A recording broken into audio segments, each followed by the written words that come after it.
এবার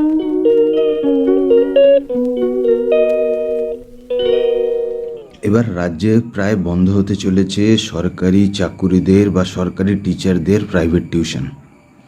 এই নিয়ে আজকের একটা বিজ্ঞপ্তি প্রকাশ হয়েছে। এবার এই বিজ্ঞপ্তিটা নিয়েই আমরা একটুখানি আলোচনা করব এই ভিডিওটাতে। যদি আপনাদের চ্যানেলটা ভালো লাগে তাহলে একটু সাবস্ক্রাইব করে দেবেন আর একটু শেয়ার করে দেবেন। গত 11/3/2026 ন্যাশনাল হিউম্যান রাইটস কমিশন একটা চিঠি পাঠায় আমাদের স্কুল এডুকেশন বোর্ডকে। তো সেখানে তারা বলেছে যে তাদের কাছে প্রচুর অভিযোগ ওয়েস্ট বেঙ্গল থেকে জমা পড়েছে যে টিচাররা, মানে সরকারি স্কুলের টিচাররা বিভিন্ন জায়গায় ভয় দেখিয়ে প্রাইভেট টিউশন করাচ্ছে, মানে যাতে স্কুলের ছাত্রছাত্রীরা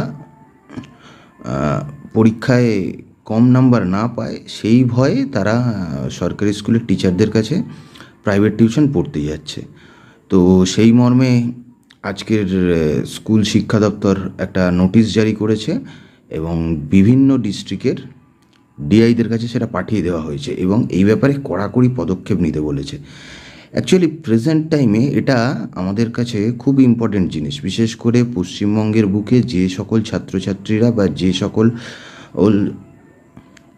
হবু শিক্ষকরা প্রিপারেশান নিচ্ছেন ভবিষ্যতে সরকারি চাকরি করবেন বা সরকারি স্কুলে টিচার হবেন। তারা মোটামুটি আমি ধরেই নিচ্ছি যে তারা বিএড কমপ্লিট।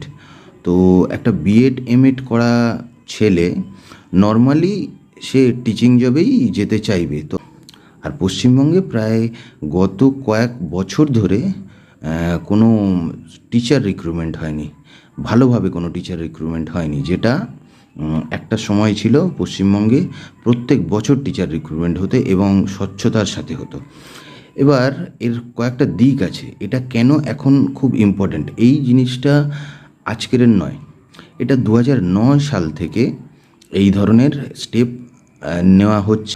যখন ওয়েস্ট বেঙ্গলে যখন সিপিএম গভর্নমেন্ট ছিল তখনও তারা এই ধরনের স্টেপ নিয়েছিল। কিছু কিছু জায়গায় টিচারদের ধরেছিল এবং সাসপেন্ড করেছিল, কিছু কিছু কোচিং সেন্টার বন্ধ করেছিল। তারপরে আবার সেটা আস্তে আস্তে থিতিয়ে যাওয়ার পরে তৃণমূল গভর্নমেন্ট যখন আসে বা তৃণমূলের সরকার যখন আসে তারাও এরকম একটা স্টেপ নিয়েছিল, কিন্তু আলটিমেট কিছু হয়নি কোনো সময়, সেইভাবে বড় কোনো স্টেপ নেয়নি বা বড় কোনো পদক্ষেপ নেয়নি। কিন্তু এখন যে গভর্নমেন্ট ওয়েস্ট বেঙ্গলে আছে তারা কিন্তু অনেক বেশি পরিমাণ স্ট্রিক্ট এইসব ব্যাপারে এবং তারা সব কিছুতেই একটা স্বচ্ছতা আনতে চাইছে।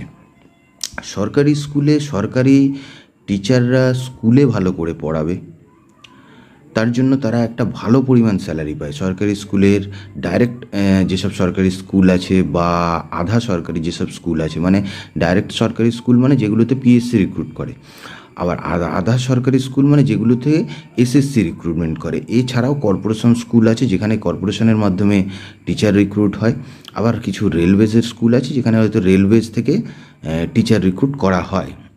তো রেলওয়েজকে আমি ছেড়ে দিলাম, আমি কর্পোরেশন ধরলাম।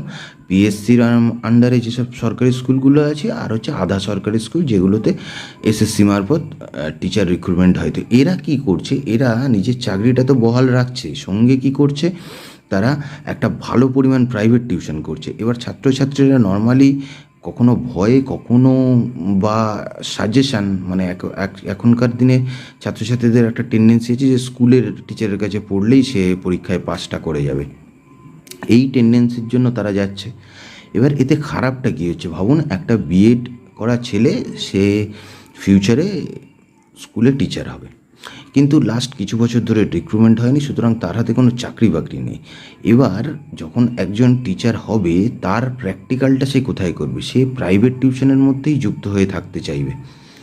এতে কী হবে, তার নলেজ বাড়বে, তার প্র্যাকটিস থাকবে, সে তার এই প্র্যাকটিসটা পরবর্তীকালে সে যখন চাকরি পাবে তার আর কী হবে, ক্লাসে গিয়ে পড়াতে তার অনেক বেশি সুবিধা হবে।